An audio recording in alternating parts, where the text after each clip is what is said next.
Back here at Las Vegas Summer League for day number 3 in the PHLY Sixers podcast team here, presented by Rothman Orthopedics. Another friend to the show from ESPN, Seth Greenberg.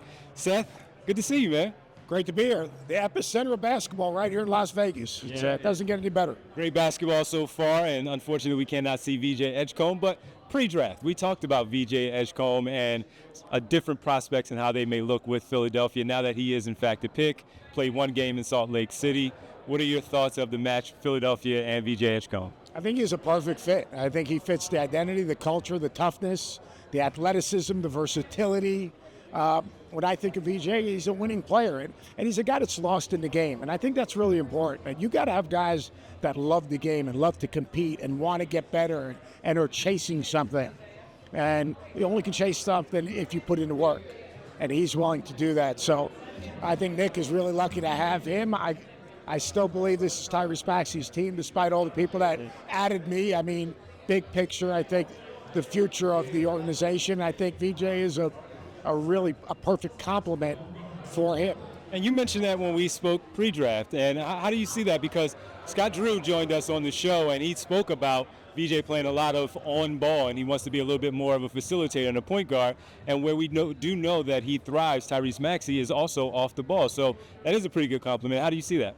Well, I think, like, to me, in the NBA, they're ball guards, and not point guards, and not two guards, and not wings.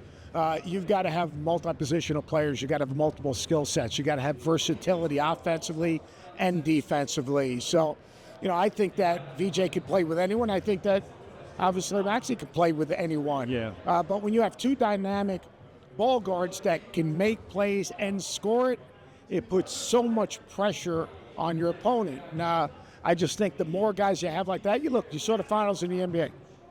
What the key word I would use was versatility. Yeah.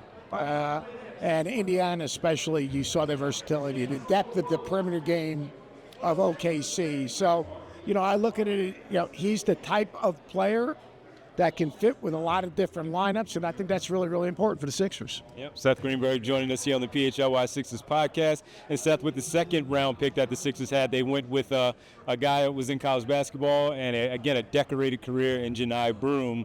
Curious of your thoughts on his fit in the NBA, and not only in the league, but also in the front court for the Sixers.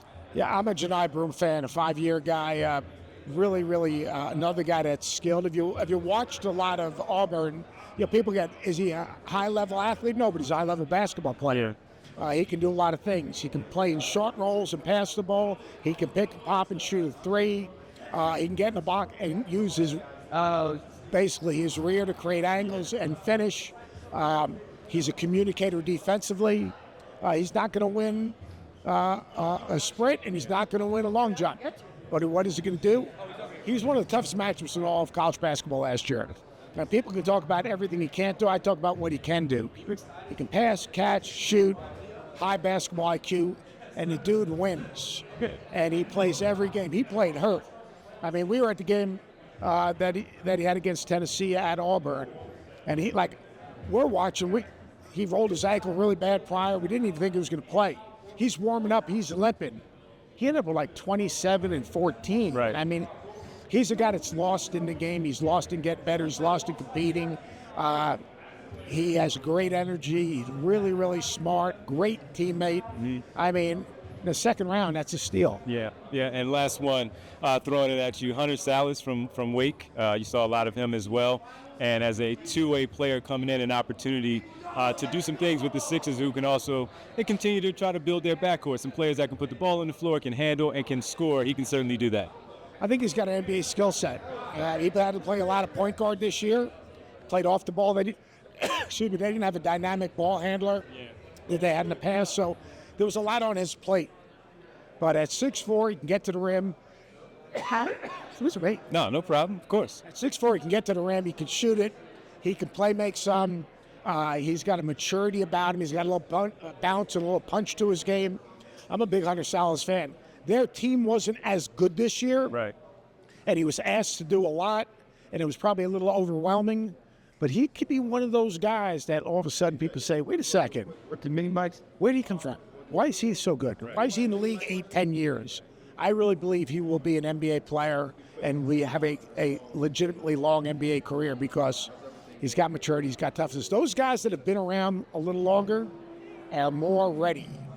They're more ready and more mature and understand the roadblocks and the detours along the way. He had one at Gonzaga, transferred to Wake, and kind of was reborn in terms of his game. And I think that experience will help him navigate, the road as an NBA player. Can't wait to see how this class develops with the Philadelphia 76ers. Certainly, they have a lot of expectations for the team overall, whether they fit in. Always great to get the insight from Seth Greenberg from ESPN. My friend, thank you so much. Always, thanks, man. Appreciate it. Wow.